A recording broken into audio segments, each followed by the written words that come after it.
5-6 record in the CAA last year, matching the program record for league wins for the second season in a row, finishing fifth in the conference. First time in program history that the Green and Gold won 10-plus conference games in back-to-back campaigns. So Erin Dickerson Davis, the third-year head coach of this program, joins us now. So Erin, when you've had that consistency, and it's great for you to join us, we appreciate the time. When you've had that consistency, what goes into year 3, and how do you keep the complacency out and the rise continuing? Yeah, this year, I don't know how much we're going to have to deal with the complacency just because I don't think we were very happy about how our season ended last season.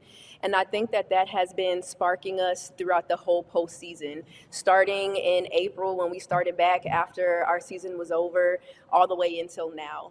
We have 6 new players. They have come in ready to go with great energy, and our veterans have done what veterans do, and they have completely taken ownership of this team, and more so the culture of this team. They decided that they wanted this to be a certain way, and they attacked it, and they live up to it every single day.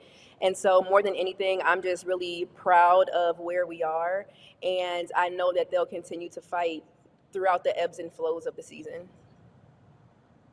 Looking at the newcomers that you have brought in, Coach, the average height of the team has gone up significantly from, 5'9.5" or so a season ago to now over 6'1". I mean, it might sound simple, but how important is that?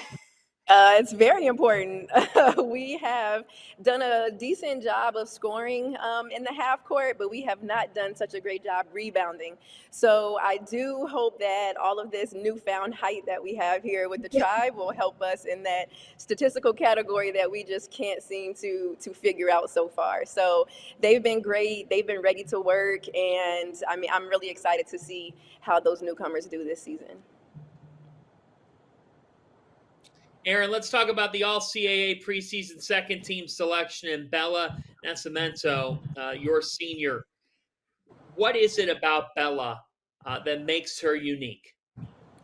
I mean, Bella is a 3-level scorer, in its truest form. She has worked all offseason on her 3-point shot, which was okay, but she wanted it to be better. She wanted it to be more consistent. She's also worked all postseason and preseason on finishing around the basket.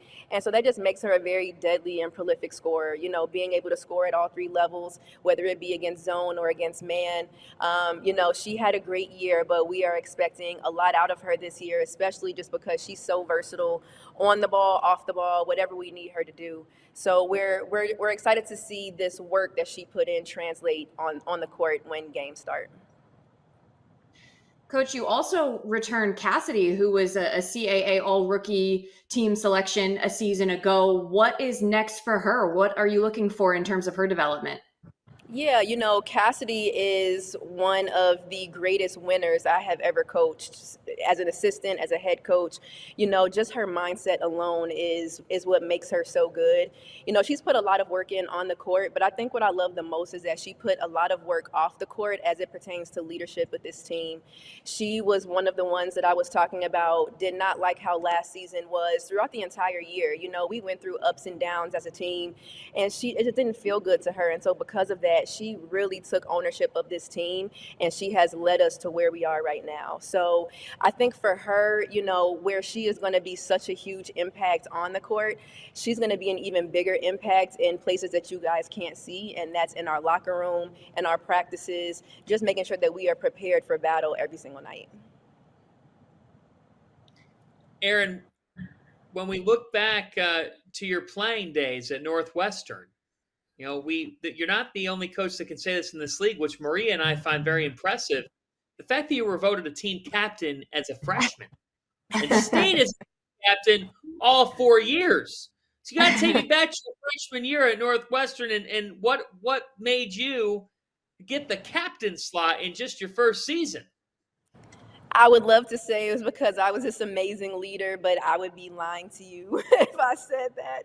I think it was a couple of things. I was a new player for a brand new coach. So she came in and she wanted me to lead this team. She knew that I was fiery. She knew that I wanted to win. And so I think that was a part of it. I think another part was that I played the point guard, and you have to lead to play the point. So where I might not have believed in myself to do that, she believed in me. She put a lot of work into me, and so did my second coach, Joe McEwen, in kind of forcing me to be this leader that I didn't know I could be or didn't know I wanted to be. So it's really just a lot of people believing in me and really putting things into me, which is why it's so important that I do the same for these student athletes. Well, you've referenced a couple of times not being satisfied with the way last season ended. However, you have been consistent enough where you signed a contract extension, and congratulations on that. What does it mean to you to have, just the support of the administration to help you lead this program and help the program achieve its goals? Yeah, well, thank you for saying that. I can't even express my gratitude and appreciation enough for this contract extension. I love it here at William and Mary. I love these student athletes, and it is a big part, because of our administration. Brian Mann, when I first spoke with him, I knew that William and Mary was a place that I wanted to be, and so I worked like hell to try to get the job in the interview, just so that I can work with people like him. He's also hired some amazing people around him. Last year, I had Peel Hawthorne, who is Hall of Fame in William and Mary as in a lot of different ways. And then this year, I have Corey Lockley, who is our sport administrator, and whatever we need, she tries to help us get in the best way possible. She supports us. She supports our student athletes. They come to all of our home games. Corey comes to all of our away games. And so it just feels so welcoming, I guess. Like, you just feel so comfortable knowing that these people support you and that they believe in you and they want to do whatever they can to help you be successful. Coach, congrats on that contract extension. It's so well Thank earned. you.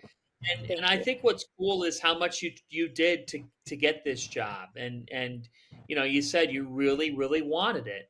For those who have never been on William and Mary's campus, what is it about the place that made you say, I really want this job? It's 100% the people, like 100%, no questions asked. Everybody on campus, but also in the William and Mary community, right? Like, we are dead set in the middle of Colonial Williamsburg, right? It's like Colonial on one side and Williamsburg on the other.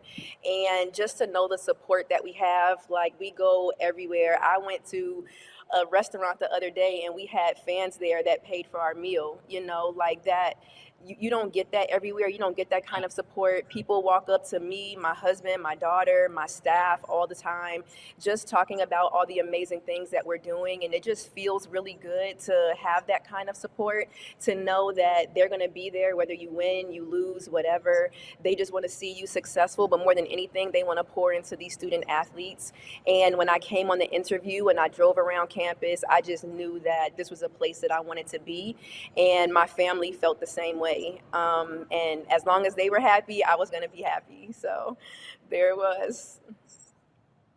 Coach, almost out of time, but in the preseason poll, for what it's worth, you were picked tied for fourth.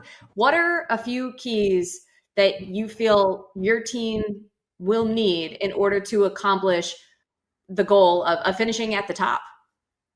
The biggest thing is toughness, and the second thing is belief that you belong at the top, right? Since I've gotten here, I kept saying, like, we're not just William and Mary. Like, that narrative of William and Mary being the smart school with the smart kids that don't really care about basketball, like, all of that is like dead and gone. You guys can be brilliant and ballers at the same time. And so just instilling that mindset into them, like, we're not just William and Mary. You guys were voted the top of this league. You belong here. What are you going to do to keep it? Right? Like, how do you sustain it? Are you going to be content and say, oh yeah, we did it, we're top four? Or are you going to say, okay, we're going to make sure that we maintain staying at the top of this conference? So it's going to take toughness, but more than anything, it's going to take that champion mindset to be gritty every single day. We know this is a tough league, and it's going to be difficult every single night. But if we can stick together and be tough, we'll be okay. Well, Erin, that toughness, it's easy to see how much you've got that in your program, and you just keep on rising and rising, and more